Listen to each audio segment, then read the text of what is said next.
Hey, what's up, everybody? Eddie George here, and welcome to Heisman to Headset, episode number 2. I thank you and I appreciate you for supporting the first episode and many more things to come. I think you're really going to like this next guest I'm going to bring up. My first guest, actually, on this show. But before I get into that, I kind of want to recap last week, our game against Liberty, which was homecoming. Awesome. I think we had about 20,000, 30,000 fans in the stands. The tailgating was packed. It was incredible. Beautiful night. We wound up beating Liberty, a team that's won 21 games in the last 2 years. Really good football team at home. We did it while making a lot of mistakes. So this week's theme going into this week is about self-discipline. Can we be self-disciplined and not beat ourselves and help the other team win the game? And we really gonna need a lot of help this week as we're playing a really good football team in Louisville. They've got some dudes. Okay, they got a really good running back we got to be mindful of.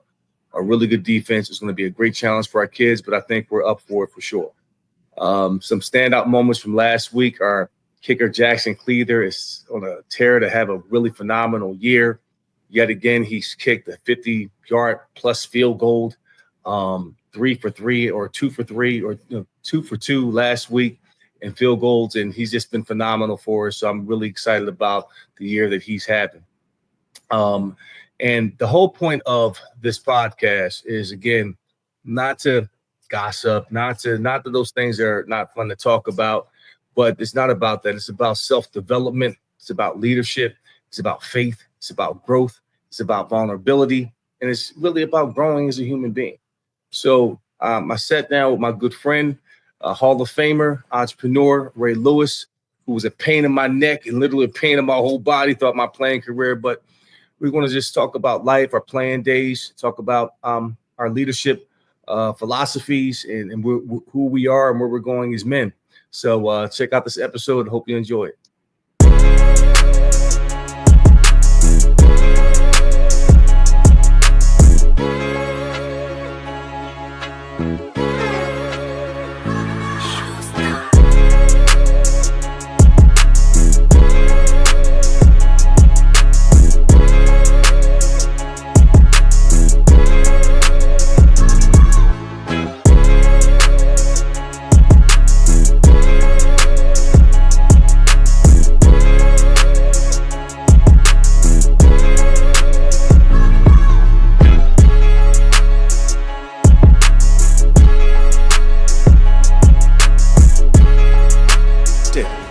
Focusing on getting to know me, I get to know you. We own the fact that, hey, we are here, but we have an opportunity to do something great about it. This is going to bring us together stronger because I have every aspiration and intention on winning the MAC this year. That is the goal.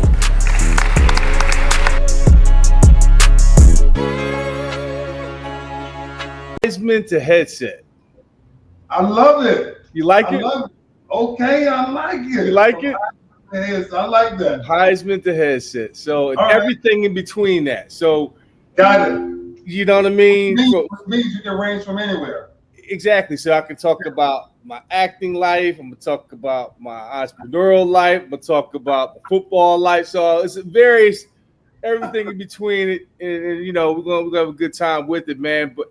But dude, you know when we had various conversations about this, you know, of doing a podcast and having you know the topics be about leadership, about faith, about vulnerability, manhood. I mean, we've been through so much together. I've watched you grow through the years. You watched me grow through the years, and the battles that we've had. You know, everybody's asking me, "What was it like to hit by Ray Lewis?" I said, "What do you think?" You know, I mean, the man. Listen. Playing against Ray, you had to get spiritually prepared. And my psalm that I went to was Psalm 27. Ironically, so you knew that when you played Baltimore and the Ravens, that it was your life was at stake because it was those battles, man. And just recently, you just went up to the Ravens this past weekend, and told me he was going to talk to the team. So I'm just curious, what did you say to the team? Because they played like their hair was on fire this past week. I don't really think it was I don't even think it was what I kind of said. You know, when I was in the tunnel, I got a moment with Roquan, and you know, it's great to start fast, and you know this, right? But what I was trying to challenge him with is finish, bro. Finish. Like starting games are beautiful, but when you finish people, you know this. Yeah. Your mentality changes when you become a finisher.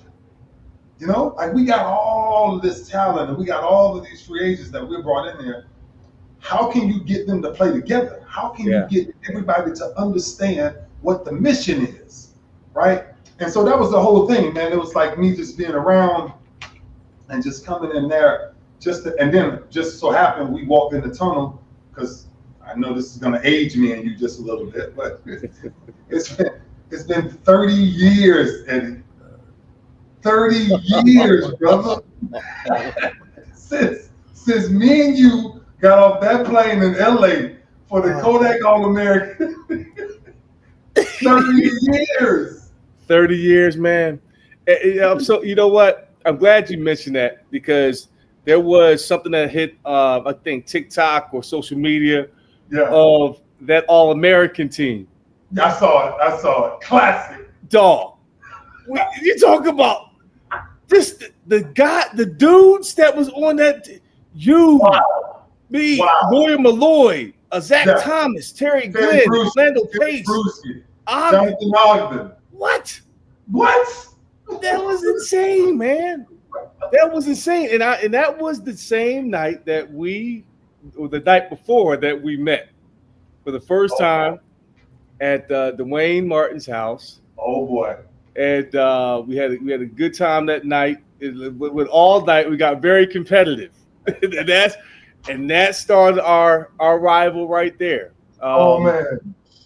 You challenged me to some paintball. What was the game had a couple of adult drinks. What was the game called? Slammers. Eddie tricked me. For everybody to know, listen, Eddie tricked me. He lured me into something I had no clue what we was going through. Yeah, right. Hey, I paid for it dearly the next day, though. I know that. I had a massive headache that day. I won't go into details, but you've always gave me headaches thereafter. You know, and what's beautiful is that our friendship started there. Then, of course, you know, we get drafted in the same conference. Yeah. And when people ask me about the Raven days, I'm like, listen, you know, we were competing hard when both of our teams were terrible. Like the first 3 years. Yeah. And I remember when I think it was my rookie year, or it might have been, yes, it was in Memorial Stadium. Mm-hmm. And everybody talks about the hit you delivered on me in Adelphia. I say, yeah, that was a good one. But the one that he knocked me out cold was when them dudes it was the last game of the season, playing for nothing at Memorial Stadium. And y'all were playing like as if it was you're playing for the Super Bowl. It was a playoffs game atmosphere.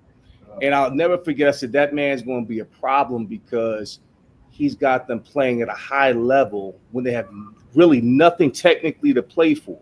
So when you talk about your leadership, your mindset, the early years, just take me into the locker room and how you help build Baltimore into what it is today, because that was a tough haul. We can speak from both experiences with that. So take me in the locker room back in the early years in Baltimore.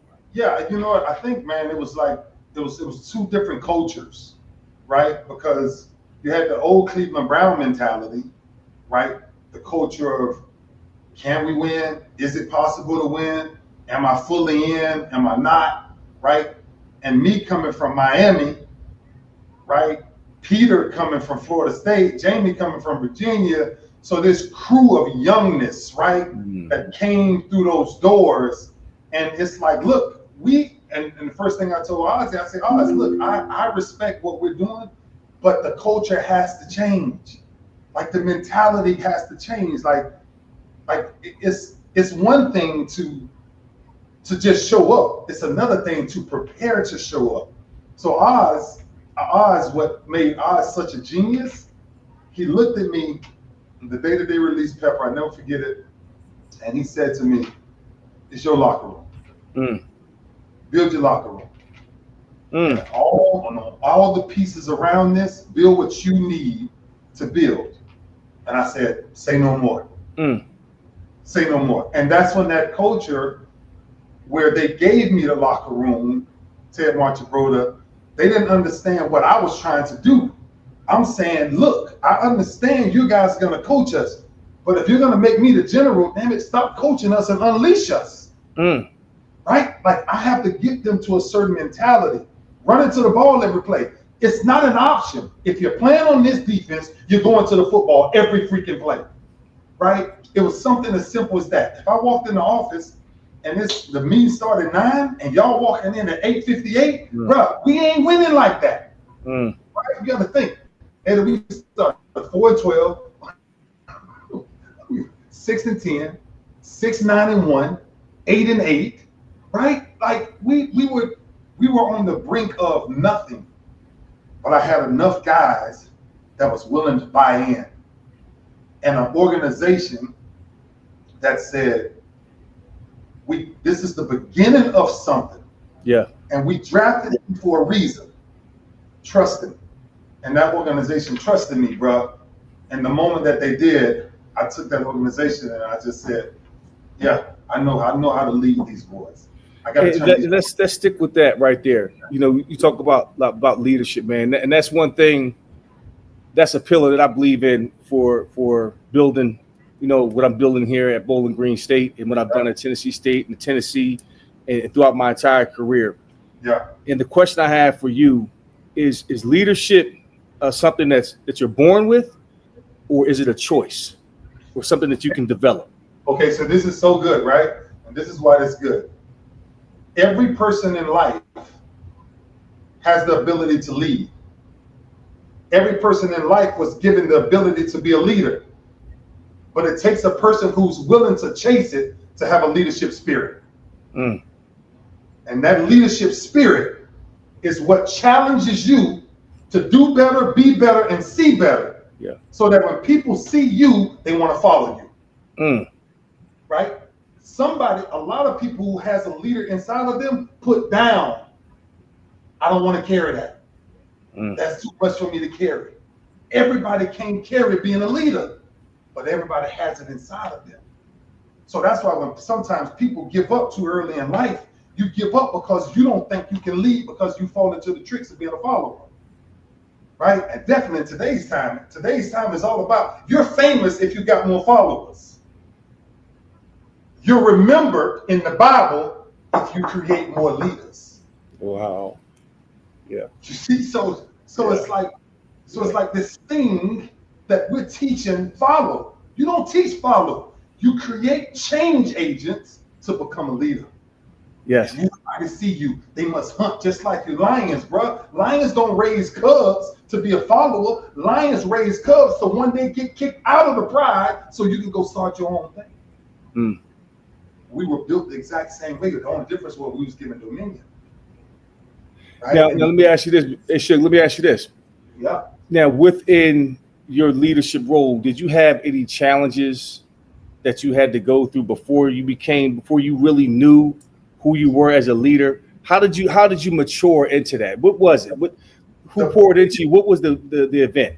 Tell me about it. The biggest challenge I had was if I was going to lead, I got to go through the servanthood side of it first. Mm. So now I got to go sit in the offices at hours that I don't want to sit in those offices. I got to know what coordinator's saying from the offensive coordinators on the different teams, because when Marvin come out and call a third down, I got to know why he calling that third down. So if I'm going to challenge that third down, it's because of the work I put in. So one of the things about a leader, the greatest leaders in the world, I guarantee you, 90% of them started as a servant. 90% of them. It's because you have to go through that process before people trust you as a leader. That's why if you take my life history, you can say what you want to say. You know me, I don't listen to nothing nobody say. because of what my track record says. The only thing I'm leading is what I know I've already studied. Yes. I've studied it. I've failed in it. I've been around my sons. I tell my sons all the time, stop doing what I've done. Every mistake I've made for you. You ain't got to go down that road. You got a daddy. I never had daddy. Right? And some of these kids, some of these people, when you talk about leadership, in every household, a father's job is to lead so that when their sons see them, they look at them and say, I want to be that. Yeah. Right? So it's not necessarily about what you say. No. It's about what your actions are. It's about what you do. Your character and your integrity is who you are when that door closes. You can fool people all day on Instagram. You can fool people all day that you this perfect person. Yeah. But when that door closed and it's just you and God, listen here, it's a different conversation, bro. Yeah. Yeah, man. I'm gonna tell you, right? And this is why I appreciate you. So I said this to a bunch of people. It's only a certain few people in life that's ever challenged me to be a better warrior. To be a warrior that's willing to die on the field. That's right. For the battle. Yes. Bruh, as a man, if I didn't have you for my battles, I don't know if I'm the same guy. That's right. And vice versa. Because when I laid in the bed at night, right, I'm grabbing my Bible like this. Lord Jesus, he's 6'4", he's 240. I just don't know what I'm gonna do next. Well, I had some days of praying. You hear me? I went to my mom one day. I said, Mom, I need some more holy oil. I'm telling you this. Oh, well, please stop. Man, you need to stop, man. Hey, trust me, it was the same way for me. When we played Baltimore, I told everybody, look, y'all ain't coming to the house this week. I don't want to see no visitors. I don't want nobody around. It is locked and loaded. It is preparation time from that Sunday right after the game. It's on to be more, and because that's what it was, man. That's what it was, man. Man. God, I tell you all the time, man. I know you are a great entrepreneur. We can jump into that. You're sitting at your offices now, at your real estate deal. You're doing a lot. You have the Ray of Hope Foundation, which I really want to delve into because there's a strong story behind it. But before we jump into that, man, I'm going to ask you 5 H's. Okay, I asked my team. We did this as a team bonding experience, and I think it was really life changing for a lot of kids because I try to create an environment where my kids can heal. I can see their heart. And that way I can coach them to their potential and tap into that leadership that we're talking about. So I asked them 5 questions. And every time, the coach too, everybody that's in that room, they ask the questions. And you can answer how long if you want to answer. You can go as long as you want to, as short as you want to, okay? So number one, the first H is hero. Who was your hero and why? My mom. I've never saw her complaining. I saw a woman with the worst circumstances that anybody can go through in life. I saw my mom beaten, spit on, threw away, never counted, never respected. And one day I asked my mom, why do you do what you do? And she said, I'll do anything for my kids. That day, I was dedicated to giving my life to my mom to make sure that I was going to change what we had going on. Like, there's a lot of sports guys I like and people that may be, but when you talk about the word hero is somebody that you know will never betray you. Hero is somebody that you know love you infectiously. Like they love you like Christ loved the church. Like everything about them says, how do I make sure that their life is better? Yeah. That woman For me, Eddie, that's the simplest answer ever. And most mothers should understand what that is. And if they don't understand what that is, then you need to spend some more time with your children. Because I dedicated my life, still to this day. I'm 50 years old. And right now, every day of my life, I do something to make my mother smile. I do something to say thank you to her for believing in me when I had nothing. When I asked her one day, Mama, what do we do? We're broke. We don't have clean grass. What do we do? We can't. You. Then she looks at me and says, I can't feed you, Junior. You know, it's like, Mom, you don't have to give me away. I don't have to eat. And man, just being around her and watching the things that she had to endure, easy answer. My mom's my hero forever. Awesome. Okay, now we're about to jump in a little bit, man. All right. Yeah. And feel free to go anywhere you want to with this. All right. Let's go. Tell me about a hardship in your life. How'd you get through it? Yeah.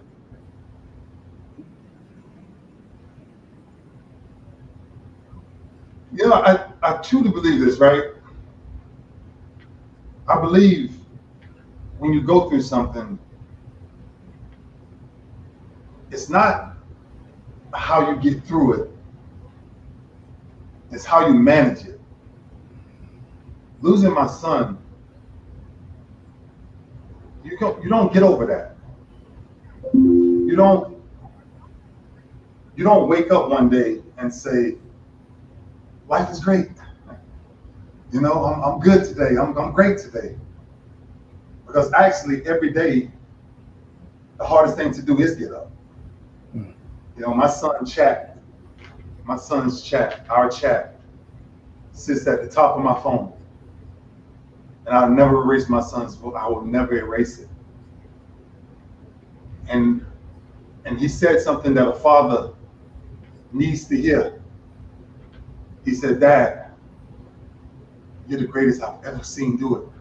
And I said, really? He was like, Dad, I have never seen nothing like this. And I was like, and I said to him, I said, Junior, come home, man. Come home. Like, come be with Daddy. Come travel with Daddy, man. Like, don't, no. And by the time I got home, the thing that, for me, I trust God every day. I just spoke to Tony Dungy the other day on the sideline. And I said, Tony, I'm gonna call you because I'm struggling. Yeah. There are days, bro, where getting up out of bed, that's tough. Like I wear my baby around my neck. So he's forever with me. You know, this is a picture of me and him holding up to you the day that he went to Miami. Losing a child, period, is something the world will never understand. That's why sometimes when people speak stupid and ignorant stuff, whew, good thing I love the Lord. because it's like, bro, you don't even know. Some people don't even know what they're talking about. They say even a fool is counted wise until he opens his mouth. Yeah. So I keep my mouth and I keep my peace, because when you lose a child, Tony said it best, you'll never see life the same. Andy Reid said you'll never see life the same. Yeah. Joe Heisman, you'll never see life the same. And that hardship, for me, my son had a saying. He always said, Pops, let's make today a great day. So every day of my life, I get up to make somebody have a great day. Man, that's awesome. Yeah, and that's how I push through it. Yeah. I just bless other people so that I can be a blessing to them through my son. There you go, man. One day I'll see him. Yeah, I'm glad to hear that, man. I know that that was something you've been dealing with. It's been heavy, and and you know, I have you in my prayers every day, man, uplifting you, brother. You know You know that. You know. Let's jump to something lighter, something more upbeat. Your favorite. Now you've had plenty of highlights. You know, Super Bowls, Hall of Fame, national championships. Oh, you're gonna go here right now? Okay, go ahead. Huh? Go ahead. Go ahead. What? I'm saying, well, he was on Dancing with the Stars, right? Here you go. Here you go. No. I'm just saying. Listen, what was your highlight? If you had one highlight, tell me a highlight. It can be the birth of your children. It can A highlight of what? A highlight of what? Of your a moment in entire my life. Yep. If your entire, what is your number one highlight? What would it be? I think that's the easiest thing I can ever. It's the easiest thing I can ever explain. And my mom had to give me. She had to let me stay with somebody else for a few years, my entire high school career. You know, because she couldn't afford me. And the highlight of my life is when I begged her to let me go back home to Florida because she wanted to move to Tennessee. And I said, Mom, you gotta let me go back home. And she says, why? I said, because God showed me a different vision. Like, you have to trust the God that you told me to learn. So I'm leaning on God, Mom. But you got to let me go. And she said, Junior, I'm making the biggest mistake of my life. I said, no, you're not. Because you told me to trust God. The biggest moment of my life is my mother. I ran away for 2 weeks when I was in Tennessee. I was just fed up. My vision had been blurred. And I was in there sitting on the floor. I knew I knew she was going to hit me and get a beating because I ran away for 2 weeks. And she came back in and she didn't say a word. And she walked up to the right side of my shoulder and she handed me $20 worth of food stamps and a $39 Greyhound bus ticket. And she said, I think I'm making the biggest mistake of my life, but you can go back to Florida. And my little brother, the next morning, I got ready and I said, I gotta go. And he looked at me and he said, if you leave me, I ain't gonna make it. And I said, we'll make it. You just gotta trust that I'll be back for y'all. And the moment I got on that bus by myself, I asked God, do I have to do this alone? And he says, you're not alone. I got you. And the day that I was able to bring my family home, my last year of college, that day I'll never forget, a day of my life. I brought my mom back home and I moved all of my brothers and sisters in the house with me in an apartment. Wow. And I told my mom, I said, Mom, I'm leaving school. She said, you ain't leaving school without no degree, Junior. I said, Mom, look, we are broke. We have absolutely nothing. I gotta go. Like, I gotta change this. You gotta trust me. The same God you taught me, I know the same God. And I got a vision. I see it. She was like, Junior, you ain't doing nothing crazy, right? I said, no. You just gotta believe in me. And man, when my mama gave me that approval, she said, babe, I give you my blessings. I said, game on. I declared. And I was 18 years old then, 19. My mom ain't worked since. That's awesome, man. I wanted to make sure that my family, my brothers and sisters, was gonna always be okay. Greatest moment of my life. Good, yeah. Man. It's good. Okay, now let's shift to this one. What do you hope for? You know, you can. This is probably the easiest one because I think the phases of life that I've been through. But bro, I want to every day get up and figure out different ways of pleasing God. I want to know what it means for God to say, well done, my good and faithful servant. Yeah. I was riding my bike, I get cycling like crazy, right? So I'm riding my bike. And I love chasing sunsets. And this sunset is so beautiful, right? Yeah. That you can't even complain. The workout is so hard, but you can't complain because you're riding into a sunset that's so freaking beautiful. Yeah. And as I'm riding into the sunset, God whispered to me, if I came back right now, did you do enough for me to let you in the heaven? And I cried for 20 minutes on that bike. And I said, I ain't done enough. I ain't done enough. And every day of my life, I write in my Bible, I write in my books, every day.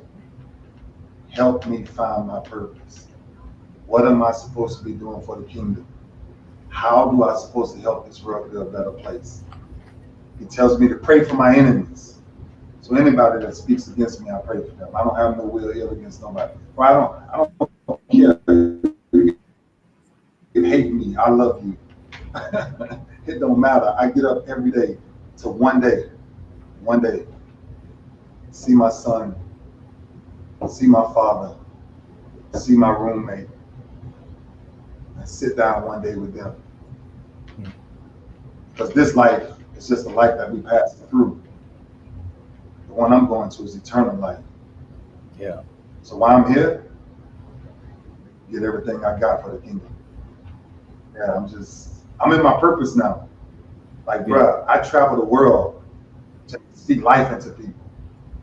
You're not gonna get a better job than that because it's not a job, right? It's your spiritual duty to get up every day and make sure somebody's okay.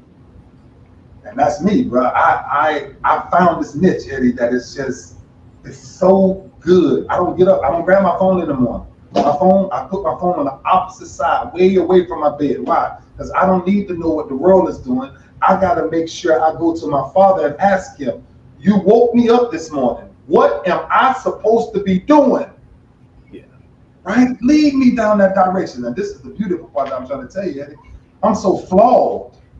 Like I fail daily because I worry, I doubt, I fear. You know what I'm saying? It's like all of these things you actually go through from a mental health perspective, that if you don't have the right crew around you, if you don't have the right things speaking into your life, if you're not eating the right food speaking into your life, man, all of that stuff has a way to affect your belief system. That's right. So that's why I eat a certain way. That's why I don't watch television. I don't watch the news. I don't go on social media. I read 5 books a day. I watch Animal Planet all day. all day.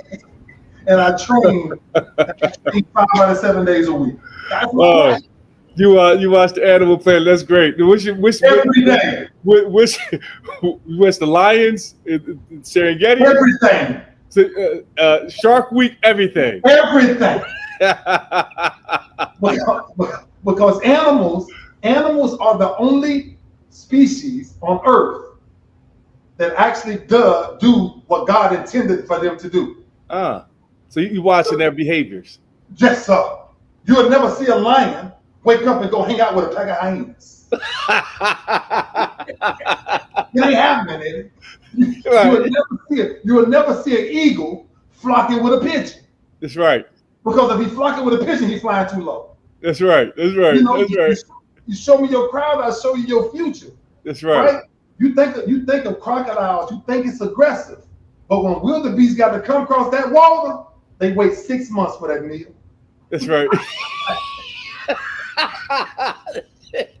They waiting 6 months for it. They wait 6 months.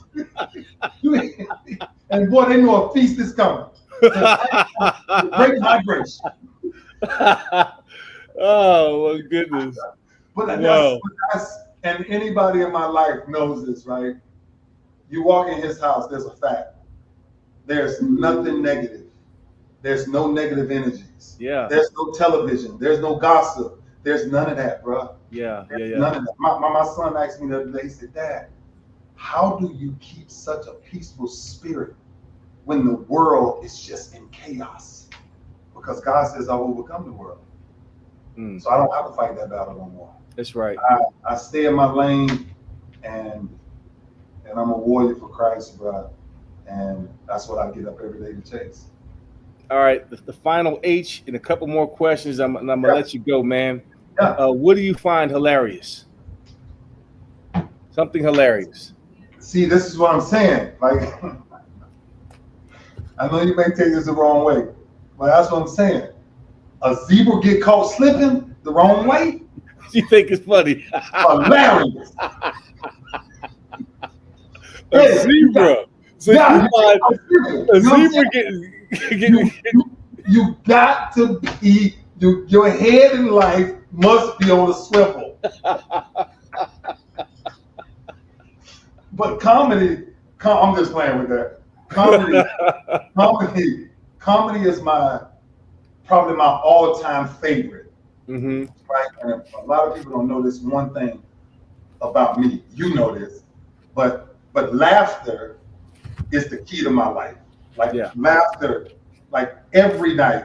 Like if I'm not watching old episodes of Martin, I'm watching Bernie Mac. You know, I'm watching all type of stuff. You know, that just actually brings out the silly side of life. My family knows. Don't ever go to sleep around daddy. Don't ever go to sleep around your brother, because he gonna wet you up. He gonna scream tsunami. You gonna do something to him, right? Oh yeah. Oh, absolutely. Like me and my mom, we have an internal war. Like every birthday party, somebody getting slapped in the face with some cake. Wow. Yeah, absolutely. Man, she slapped me one time, man, on MTV Cribs. She slapped me with a sweet potato pie, dead in my face. I ain't been the same since. But she waited for the perfect moment. Knew when she was gonna be distracted. Yeah, that's man. That's wild. Yeah. But man, wild. Laughter is the funniest things that I really like. I love to see when people pull pranks on other people. It's like it's really wholesome. It's really wholesome. It's pure, and it shows the human, communication factor of what makes the best prank that you played on somebody was what? Oh Jesus, this is the worst one ever. So my little brother was 11 years old, and it was freezing in Baltimore, and Mom keep telling him, Keon, I told you to take the trash out. Mm-hmm. So he didn't want to take the trash out. So now it done turned into 1 o'clock in the morning. She come in there and say, Baby Ray, would you get up and go tell your brother to take out this trash? So I go in there and I say, Keon, get your butt up and take this trash out and do what Mama tell you to do.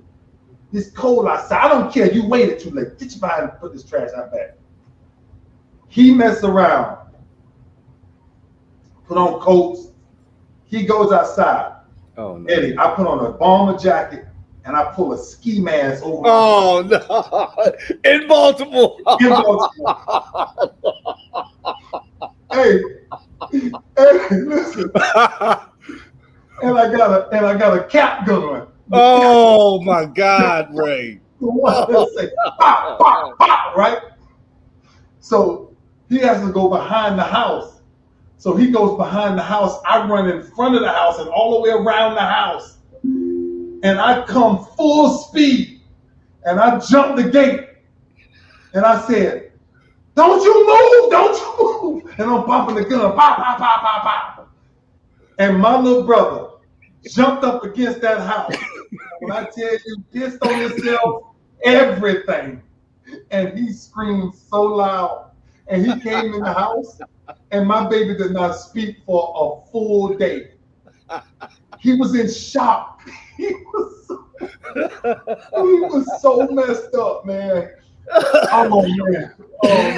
Mama was kind of mad at me, but I'm telling you, that may have been the funniest one I've ever pulled off ever, bro. Oh man, that took a lot of work. That's kind of cruel though, because in Baltimore, that's how they get. It's true. That's what happens. Cool. That's where your laughter come from. Yeah. All right, man.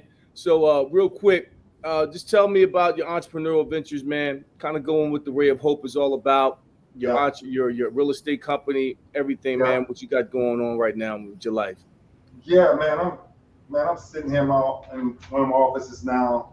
Like what we're doing, Ray of Hope, of course, was started, after the passing of my son, right? I think we have to do more in getting ahead of understanding mental health, right? I think a lot of us don't hear the cries because we don't know what to look for. So I think getting the screening, we're moving into Baltimore Public Schools in 6 weeks or whatever, and we're starting a pilot program in these schools to where we get these kids screened. So now you have a track, right? So now you can tell when something's off, or they're acting out, right? So you have factual files of what that looks like, and then outside of that, combining this with what I'm doing here in Banyan, so real estate company I partnered with Banyan, and so what we're doing is we're not only building affordable housing, but we're building everything around affordable housing, right? We're taking hotels and we're refurbishing hotels, and we're putting, drug rehab centers and mental health programs inside of these facilities, and we're putting all of the things that actually rebuilds a human to get the human back to where they're trying to be. I can kind of jump into my tech world, but that's a different world.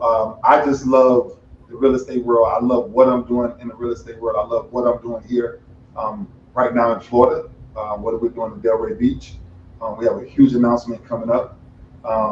And everything is about, for what me and you understand, is how do you create the locker room again, right? The locker room is the only place that does not see race, that does not see political beliefs, that does not see rich, does not see poor. It only sees how do we win, right? Think about how many brothers you had that's white. Think about how many brothers you had that's mixed. You don't look at them and say, oh, you white, I can't block, you can't block for me. You know, you invite them in as a brother. And in business, we should take the exact concept. So that concept is me finding other companies to actually partner with that has the same ethos, that has the same meaning, that has the same drive. So now instead of one organization moving, you have 7, 10, 15, 20, same message, right? Evil never takes a break, and neither does good. But good people take a break from doing good. And that's why evil is winning, right? Because every day the devil comes to steal, kill, and destroy. And everything that I'm doing says, no, we're going to go the opposite of that. We're going to give life. We're going to give hope. We're going to give direction. We're going to give help where help is not needed. 911 can't help us. When these kids, before they get ready to commit suicide, I just lost a nephew to this 2 Saturdays ago, 24 years old. You can't predict these things. You can't understand them unless you do the homework before you get there. So man, everything that I'm doing in my entrepreneur world, it's called business the way we see it, but I say that I'm in my purpose. You're in your purpose, and that's changing, and that's how I feel about coaching. Prior to this, this. I mean, you came to a couple of my acting shows in Nashville. And I came. Yeah. So, it was more about like when I was resisting doing coaching. I never wanted to get into coaching, because of the hours and just the headache and having to get the late phone calls and all of that. But what I found, man, I found that purpose. Like it brought me back closer to the game. Every child that comes through my door, I treat them like my son. Yeah. And I found that college football and football in general is transactional. It's not about the relationships. That's where I'm like, I get it. The connecting them with God's purpose for them. Yeah. Like football is just the platform as a conduit to your purpose. Yeah. You have to be willing to go through the vicissitudes of life, the crucibles of life in order to find that person. He's just not going to give it to you. You're going to go through it, But walking with him and trusting him and trusting the process, having the right focus, the right attitude, the intention, trusting the plan, trusting the process, seeking help, and then being the help. That's what faith is. You know what I'm saying? So, to me now, I love what I do. I get the call, power and lead and duo and, go to 9-on-7 and get the football fix that I need. But more importantly, man, I enjoy having my kids come in the office and we just talk about life. We talk about what they're going through. Because these kids, if they come into these places, these schools with trauma. Yeah. And they have no place to unleash it. And that's where the mental health part comes in, Ray. You know what I'm saying? So that's why I love what I do. And that, I get on you a lot because I'm like, hey, I'm trying to get you to put that whistle around your neck, but you found it. You found it, I did. Give me before we go, give me the moment. 3 tiers. What is the man? What is the purpose of a man? And when a man falls down, how does he get back up? What is a man? What is a man? Wow. And ask me this question. I'm asking you these questions. Okay. A man is somebody that learns from his mistakes, that is not perfect, that who is vulnerable and who lives by humility. Humility is a big deal, and understanding that, I don't have all the answers. I thought, I'm seeking what I wanted to do, but yielding to a much higher purpose, having the humility to say, it's not about me. It's about me being a conduit for others. Yeah. The other one was what? What is the purpose of a man? The purpose of a man is to serve others. It's to serve others, and like to your point, to develop other leaders. And how you get up, man, is get on your knees. How do you get up? So suppose you don't have that relationship yet. How do you find that?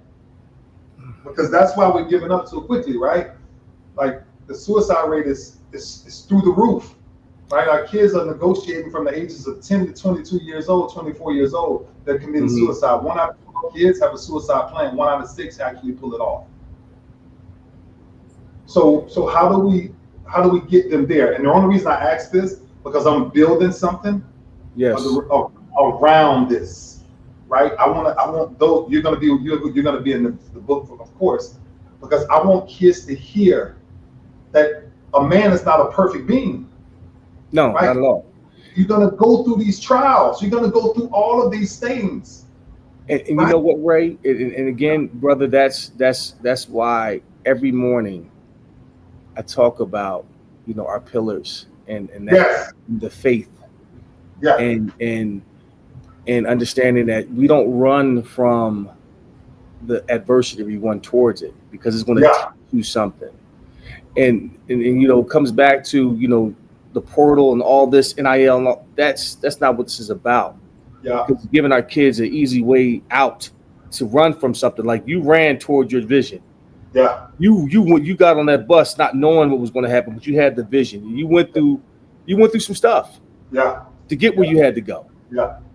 So my thing is that we have to build a community, much like you're doing, and you have to connect them toward that purpose and be leaders for that. You have to live it. Yeah. You can't sit like I don't sit up here. I'm not one that's going to sit up here and talk and just give grandiose speeches and all of that. I'm going to live it. You want to see me be disciplined. You're going to see me make mistakes. You're going to see me, I didn't get it this time, but I'm going to push forward and go get it. You know what I'm saying? Yeah. I'd rather see a sermon than to hear one any day. You know what I'm saying? So that's what this is about. So that's what I think, has to happen is that you continue to build communities. You still push for connection. Yeah. And you show kids the way, like, Mhm. okay, it's okay to fail. Failure is a necessary part of success. It's okay to fail. Yeah. It's okay to fail. Yeah. It's a part of the process. Yeah. And you got to build an environment to allow them to do just that. Yeah. And that's what I tell them, man. Like, a kid came in here the other day, you know, made a huge mistake, came in late, you know, didn't go to class. I said, okay, that's fine. I love you. I've been down there. We're going to do some Sammy Sosas for the preparation period. But after that, I'm going to love on you and we're going to go. We're going to learn from it. What have you learned? You know, so that's what it's about for me, man. Yeah. You know what I mean? I ask you that because our kids, men, need to know what we created wasn't about football. That's right. Right? Like, I gotta say this. I've had a lot of challenges in life, but the one that sharpened me the most, Proverbs 27:17. I've never met another warrior that had the spirit of my spirit and never willing to back down. But what it built was a brotherhood. Yeah. That will be forever. That's right. And that's what men, right? Men should know that, right? The game fades, but there's a duty and understanding what is a man, what is the purpose of a man. And when you fall down, stop acting like you're the only one that's ever been through that. Yeah. Because you're not. So, bro, I appreciate you. I understand from Heisman to awesome name. Yeah. To the headset. I'm coming to see you soon.